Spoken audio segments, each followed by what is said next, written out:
여기 이제 안녕하세요. 구원받은 성도는 대제사장의 위치라고 알고 있습니다. 대제사장이 아니고 제사장의 위치라고 알고 있습니다. 대제사장은 예수님이고 우리는 제사장입니다. 그래서 일반 성도라도 하더라도 하나님이 주신 기회가 있다면 복음을 전할 수 있다고 생각해 왔습니다. 맞죠? 다만 교회 안에서 말씀을 맡은 직분인 전도인들이 계시기 때문에 직접 복음을 전하지 않는 것일 뿐이지 전도인이 말씀을 전할 수 없는 상황이라면 직접 복음을 전해서 구원받게 할 수 있다고 알고 있었는데요. 같이 교제하던 자매님은 전도할 때 절대로 복음을 말해주면 안 된다고 하시는데 정말 부득한 상황에서도 그렇게 해야 하는 것인지 궁금합니다. 자매님 말고도 평신도가 복음을 직접 풀지 않아야 한다고 알고 계신 자매님들이 의외로 많던데요. 복음을 말해줘야 하는 상황에서 기도 가운데 복음을 풀어주는 것에 대한 말씀해 주시면 감사하겠습니다. 둘 다 맞아요. 왜 맞냐면은 평신도가 복음을 얘기할 수 있느냐? 물론 얘기할 수 있습니다. 성경 한번 찾아봅시다. 사도행전 8장 보세요.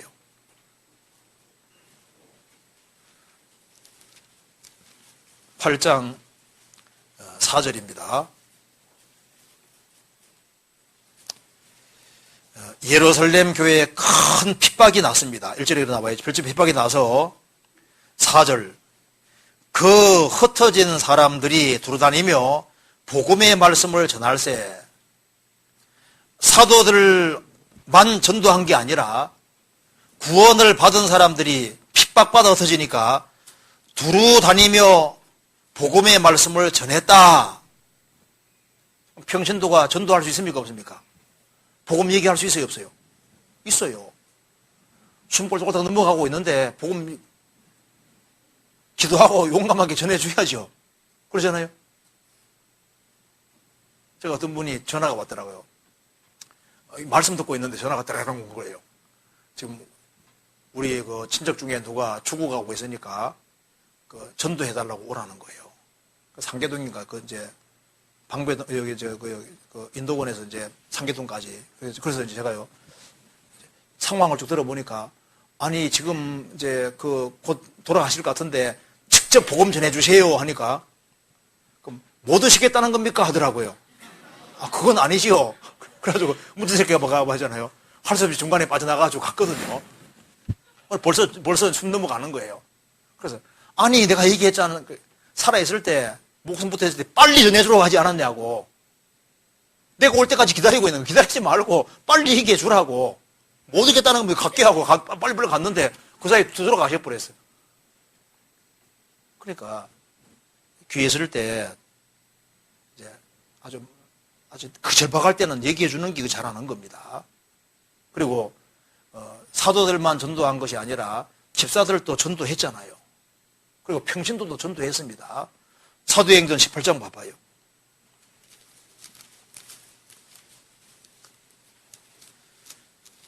18장 24절 보시겠습니다. 알렉산드리아에서 난 아볼로라 하는 유대인이 에베소에 이르니 이 사람은 학문이 많고 성경에 능한 자라. 그가 일찍 주의 도를 배워 열심으로 예수에 관한 것을 말하며 가르치나 요한의 세례만 알 따름이라. 그가 회당에서 담대히 말하기를 시작하거늘 브리스길라와 아굴라가 듣고 데려다가 하나님의 도를 더 자세히 풀어 이르더라. 신학 박사에게 쉽게 말해서 신학 박사에게 설교하는 거 들으니까 브리스길라와 아굴라는 구원받은 데 보니까 영 시원찮은 거예요. 그래서 이제 불러다가 하나님 믿는 도를 더 자세하게 복음을 더 자세히 풀어 이르렀습니다. 그래서 아볼로가 구원을 받게 됐잖아요. 그래서 27절에 아볼로가 아가야로 건너가고자 하니 형제들이 저를 장려하며 제자들에게 편지하여 영접하라 하였더니 저가 감의 은혜로 말미암아 믿는 자들에게 많은 유익을 주니 이는 성경으로서 예수는 그리스도라고 증거하여 공중 앞에서 유력하게 유대인의 말을 이기밀러라. 그래서 사도들뿐 아니라 평신도도 복음을 전했고 브리스길라 아굴라 부부가 듣고서 더 자세하게 복음을 얘기해 줬다 그 말입니다. 그래서 죽음에 임박한 사람, 아무도 전도할 것이 없는 사람, 그런 사람에게는 내가 복음을 알고 있으니까 밭을 최대한 가려서 전해주는 것이 당연한 겁니다. 그런데 조심할 것이 있는 거예요. 전해주는데 어설프게 전해줄 수 있고, 그리고 고쳐주는데 대충 고쳐줄 수도 있거든요. 그래서 전하는데 잘못 전해줘서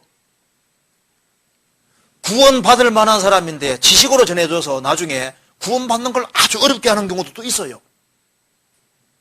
그렇기 때문에 또 주의해야 된다는 말도 맞는 얘기다 그 말입니다. 예레미야 8장 보시겠습니다.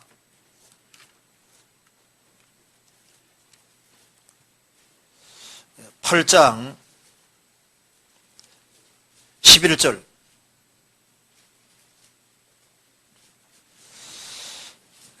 그들이 딸 내 백성의 상처를 심상히 고쳐주며 말하기를 평강하다 평강하다 나 평강이 오도다.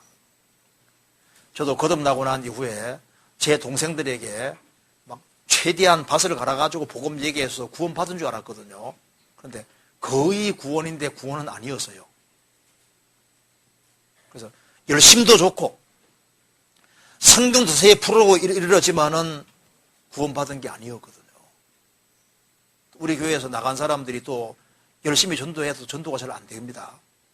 그리고 제대로 구원이 잘 안 이루어지거든요. 왜냐하면 그게 개인의 경건과 능력으로 이루어지는 것이 아닌 겁니다. 그래서 평신도가 복음을 전해야 된다는 말도 맞지만은 그게 상당한 주의를 위해야 된다는 말도 맞는 거예요. 그래서 아주 급박한 경우 있지 않습니까? 전도자가 올 수 없고 그런 경우는요, 절박한 경우는 전해줘야죠. 그래서 구원받도록 도와줘야죠. 그런데 왜 성경에 특별히 복음 전하는 자라는 말이 따로 나와 있냐 하면은 잘못하면은 가짜 교인을 많이 만들 수도 있고 영혼을 오히려 망칠 수도 있는 겁니다. 그래서 구약 시대에 제사장들이 해야 될 제일 중요한 일이 뭐냐면 진단하는 겁니다. 진단할 때 특별히 두 가지를 잘해야 됩니다. 레위기를 보면은 이것이 오미냐 문둥병이냐 두 개를 구별해야 되거든요. 이게 오미라는 것은 이것은 피부 질환에 불과한 겁니다. 그리고 문둥병은 근본적인 거거든요. 그러니까 이 사람이 구원을 받았는데 쉽게 말해서 죄를 짓는 거냐, 아예 구원을 진짜 안 받은 거냐, 이것부터 구별해야 되거든요. 그래서 우리가 신약시대 제사장인데 해야 될 가장 근본적인 것은 이 사람이 구원을 진짜 안 받았을 때 안 받았다고 정확히 진단할 수 있어야 되고, 구원을 받았는데 또 죄 짓는 경우도 있거든요.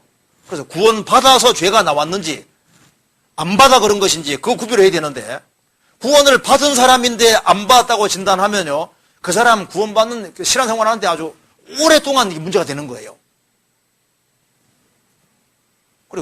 그리고 안 받은 사람인데도 받았다 해도 골치 아픈 문제가 생기거든요. 그러니까 그 진단을 잘해야 되는 겁니다. 성경 한번 찾아봅시다. 그래서 여기에 심상히 고쳐주는 것이 이게 문제가 있습니다. 성경 에베소서 보시겠습니다. 그래서 누구든지 전도할 수 있지만은 실수도 생기고 문제도 많이 생기기 때문에 주님께서 복음 전하는 자를 따라 세우시는 겁니다. 에베소서 4장 11절입니다. 그가 혹은 사도로 혹은 선지자로 혹은 복음 전하는 자로 혹은 목사와 교사라 주셨으니 이는 성도를 온전케 하며 봉사일을 하게 하며 그리스도임을 세우려 하심이니라.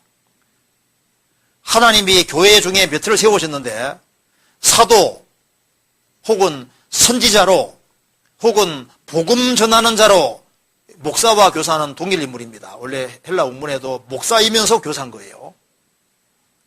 그래서 여기에 특별히 복음 전하는 자란 말이 나와 있잖아요. 주님께서 특별히 은사 같은 걸 주셔서 효과적으로 복음 전하는 주님이 세우신 일꾼들이 따로 있는 겁니다. 그래서 가능하면은 직접 전도하는 것보다 그런 은사를 가진 사람들을 통해서 이렇게 하는 것이 훨씬 유리하고요. 본인이 직접 해가지고 구원받게 하는 게 쉬운 게 아닙니다. 잘못하면은요, 더 이제 구원받는 걸 오히려 어렵게 하는 경우도 있어요. 그래서 절박한 경우, 그러니까 이제 이 질문이 맞는 거죠. 너무 급할 때는 전도할 수 있냐? 당연히 할 수 있죠. 그리고 우리가 주변 사람들에게 밭을 갈아주고 할 수 있는 거 할 수 있어요. 그런데 그것도 이제 조심하는 속에 서야 되는 거고, 그리고 또 전도인을 통해서 해야 된다는 말도 둘 다 맞는 겁니다. 그렇죠? 누가 틀렸다고 하기 어려워요. 둘 다 맞는 얘기인 겁니다. 이제 그렇게 이해를 해야 되겠습니다. 좀 이해되시죠? 저는요, 구원받고 처음에 복음을 제가 교회 안에서 절대 얘기를 안 했습니다. 처음에. 왜냐면 너무 무섭더라고요. 그래서 처음 상담할 때도 하나님 계시고 죄인인 것까지만 딱 알려주고 난 다음에 그 다음에는 목사님에게 가보라고. 그리고 이제 이미 이제 구원받은 지 오래되신 분들 그러면 가보라고 계속 넘겨줬거든요. 복음은 절대, 왜냐면 복음 불어주는 게 그렇게 무섭더라고요. 내가 절대 복음, 왜냐면 복음 전해줬는데 가짜 만들면 큰일 나잖아요. 그래서 복음을 안 전해주고 이제 먼저 오래된 분에게 다 넘겨줬거든요. 그래서 어쩔 수 없이 이분에게 전도에 복음 전해줄 사람이 없는 거예요. 이 사람 구원받아 가지고 가야 되는데, 그래서 할 수 없이 그냥 기도하는 건데 복음을 딱 전했는데 이 사람이 구원을 받아버리더라고요. 그래서요, 가짜를 안 만들려고 옛날에 밭을 엄청 갈았습니다. 밭을 갈아가지고 가짜 안 만들려고. 그래도 복음 전해주는 게 너무 무서워가지고요. 혹시라도 이게 이 지식으로 알면 구원받기 어렵잖아요. 그래서 굉장히 조심을 많이 했었습니다. 복음 전해주는 게 그것이 사람 운명 결정하는 거니까 이게 심각한 문제인 거예요. 그래서 아주 조심하고, 잘못하면은 가짜 구원을 주입식으로 해버리면요, 그 사람 가짜 만들면 큰일 나잖아요. 그래서 그걸 조심해야 될 것 같습니다.